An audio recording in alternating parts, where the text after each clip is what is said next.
of every individual that comes. I conclude by saying I just came back from Afghanistan, and I saw soldiers who, if they came home and decided to go to Walmart and put on a big shirt and some jeans and riding on their motorcycle, and under the Arizona law, and they, by the way, just took some cash in their pocket because they knew they were just running an errand. And as I understand, the Arizona law would say that based on the discretionary probable cause determination of a law enforcement officer, which is unclear, that soldier who was willing to offer their life for this nation could be stopped.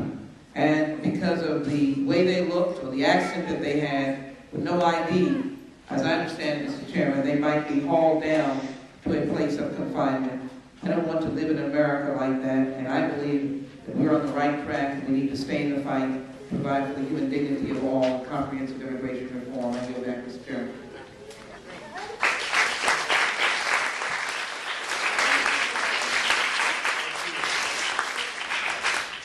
I'm going to plug you with a couple of, you have some questions?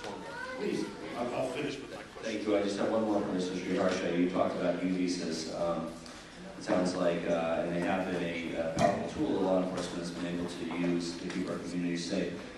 Given a county with several 100,000 people and this large undocumented population there, would you expect that such a county would have at least some occasion to use U visas several a year, whatever it is? Absolutely.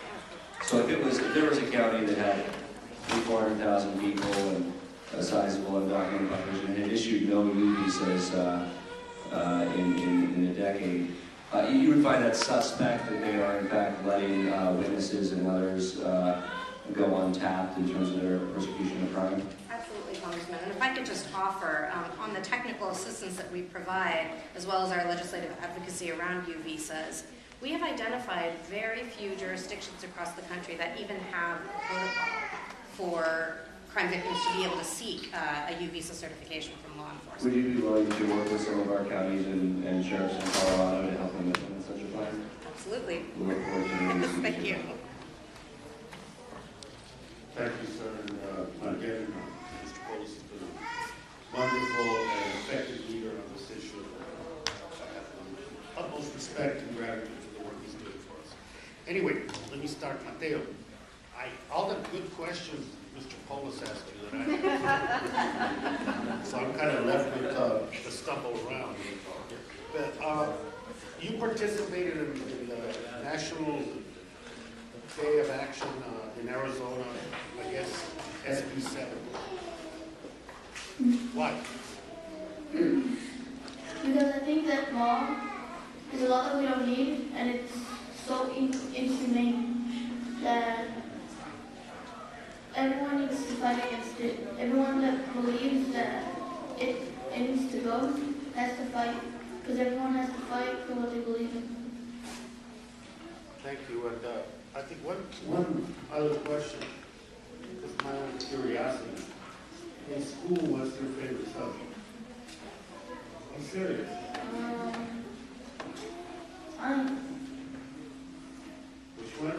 Science. That wasn't mine because I wasn't very good at it.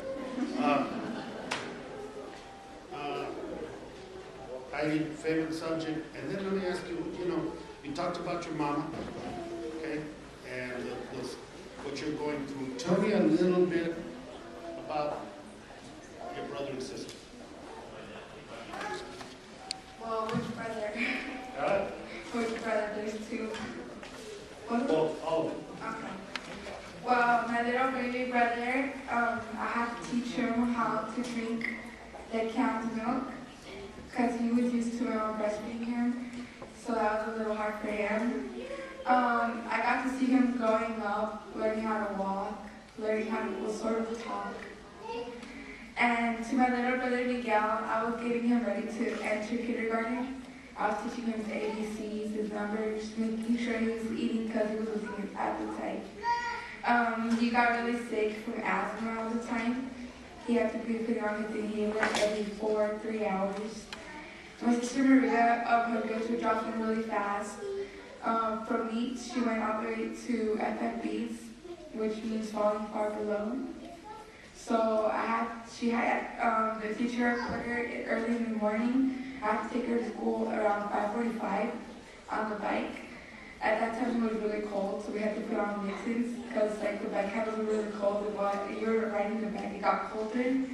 So we had to put on jackets because it was really, really, really cold and it started raining. Well, the lady that took care of my little brother, she didn't know how to drive. She didn't really cook or clean. Like when I got home from school, I had to cook and mop and sweep. So, like my mom said, every time I'm in the kitchen, I'm always bragging that I don't want to help her, that I'm too lazy. I would always lock myself in the restroom and wait until she was done. But now that I know that what she was teaching us is going to be useful in the future, before I'm all like, you're so lazy, Mom, how come you can't do it yourself? But now I know that she wants us to grow up and learn how to be a woman. How to cook for your children, how to clean your house, and not be a lazy woman that's just going to be at the house watching TV and not cooking. So I want... It's a lot of work, huh? Yeah, very much work. So yeah, it was a lot of hard work for me too. Thank you. You told me your favorite subject? Yeah, it was not science.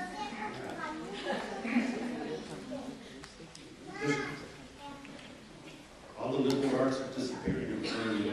Anyway, Ms. Lawrence, first of all, I want to thank you about APA's adoption of the resolution against racial and ethnic profiling. But last month, curiously enough, the House Judiciary Committee held a hearing on the use of racial profiling by law enforcement officials. Salt Lake City's Chief of Police, Chief Burbank, testified that by increasing our role in civil immigration action, state and local law enforcement will be placed in an untenable position of potentially engaging in unconstitutional racial profiling. As a psychologist, can you, taking those comments, the concern to a community and a community's reaction because of the racial profiling? I thought that it is an untenable position for law enforcement, but there's also a corresponding effect, and if you can even elaborate or comment on that, I would appreciate it. Well, it's with the best of intentions. You know, good police officers unconsciously, make inferences about people and draw on stereotypes. And so people who are in the community are going to be subjected to unconscious stereotypes by the officers. And so young men who dress in certain ways are going to be stopped more often than a 50-plus-year-old woman who looks like me, right? And so young people are going to be subjected over and over again to being stopped at kind of The police officer in Tucson, Arizona, that's filed a lawsuit against it. He explained it to me really well. He goes, if I'm a police officer, have been for 15 years. I'm driving down the street, window of a car is broken. Two guys are ripping out the stereo. I have reasonable suspicion that they're stealing something. I stop something on the traffic. I roll down the window. You can smell marijuana. There's a bag on the seat. I have reasonable suspicion that they violated some drug law. So I act. 4 guys standing on the corner happen to be Hispanic, happen to be just talking, because I'm being put in the position to have reasonable suspicion that one of them is undocumented or all of them. Because our job is finished. We can't do our job. I thought that was the best explanation that I've had in a long, long time. Following up on that, early on, as we were talking, in an immigrant child's development, figures of authority become people not to trust or look up to. And particularly you put that in the light of the current immigration enforcement practices